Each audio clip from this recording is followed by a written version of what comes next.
Homs, Syria.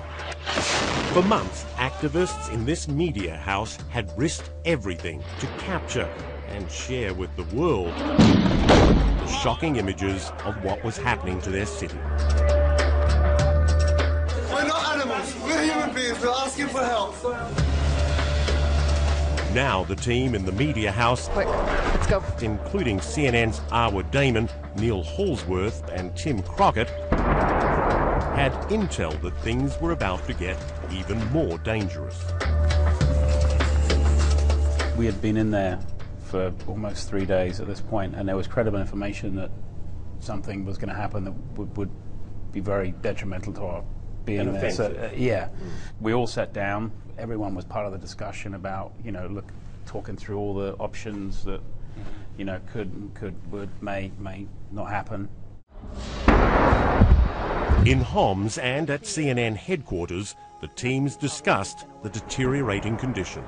We were hearing that things were heating up more than they were in those past few days. The government knew about this media center. It had been a target. The building had been hit the day before on the 3rd floor. As careful as we were, as calculated as every move was, there are some things you cannot safeguard against. A rocket coming out of nowhere, there's nothing you can do. And it's a difficult decision because Arwa wanted to stay. She felt she was really doing important journalism, but sometimes you just have to say it's time to go. There's a sniper that's... Time to go for the CNN team and journalist Marie Colvin and Paul Conroy. At one point in the route, it's incredibly muddy. It's pouring rain. It's freezing cold. And there's this, part where I face planted in the mud. And then I was trying to, lift myself back up, and my little legs are kind of going like this, trying to, get traction, and I couldn't. I finally get up, and then, bam, I face plant down again. And Marie had face planted as well. And then we ended up kind of sitting on top of each other in this truck with a professional goat herder turned, I'm going to smuggle you through the farmlands guy. And, Marie and I were just laughing. We were just, nothing about what we'd been through was funny. Nothing about what we'd seen was funny. But we were just laughing. When you left, you're riding around on the back of motorcycles? It could be a cattle truck, it could be a taxi, it could be the back of a motorcycle. It's what is available, what is the safest point at that time, or what they feel is the safest thing. It's not one way in and one way out. And getting out of Homs would be just as dangerous as getting in. But so often on these stories, when you think you're through the worst of it, there's a nasty surprise. It would take 2 anxious days, and then finally, good news. They crossed the border. It was like, wow.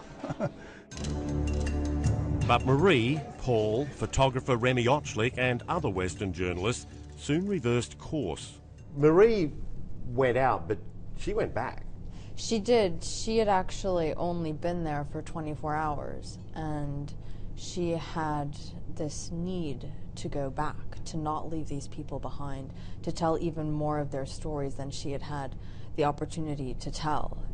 I wanted to go back. I don't think we did enough. I don't even think we did nearly enough.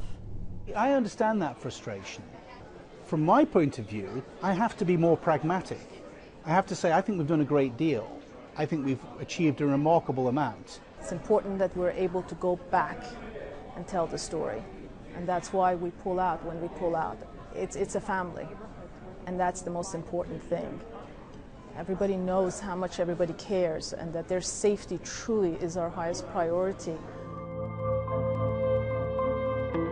We got the sad news early this morning that Marie Colvin, foreign affairs correspondent for the Sunday Times of London, was killed in Homs, where the Syrian government has unleashed an all-out assault on its citizens.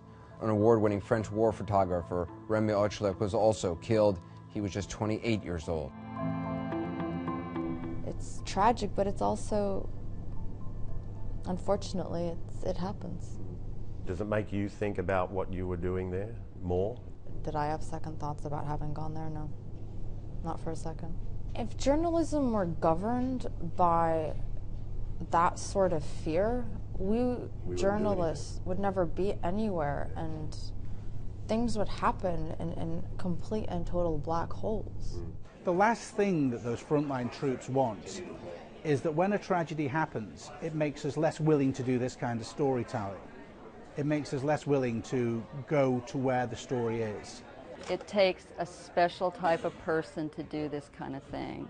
What kind of person is that? It's a person that's passionate about telling the truth. I think the worry for Arwa and for others that somehow the story of Homs will be forgotten, or the suffering of there will be forgotten.